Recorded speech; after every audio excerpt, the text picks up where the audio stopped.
కొత్త ట్రైన్లు కాదు అవి. కరోనా తర్వాత కోవిడ్ లో అప్పుడు దాని గురించి ఆలోచించారు. రెగ్యులర్ ట్రైన్స్ ఉన్నది టెక్నికల్ ప్రాబ్లమ్స్ ఉంటాయి.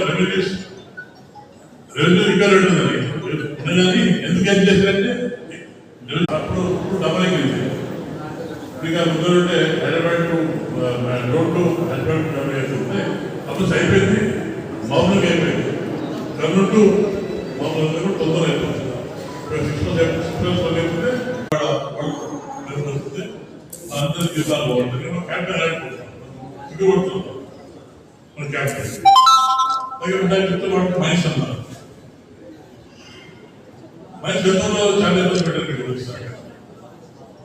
అక్కడ ఉన్నది తొలగించాలి కూడా తప్పకుండా తప్పకుండా మాట్లాడి ఏ సమస్య కానీ అత్యంతంగా సాల్వ్ చేసుకుంటూ ముందుకు వెళ్దాం.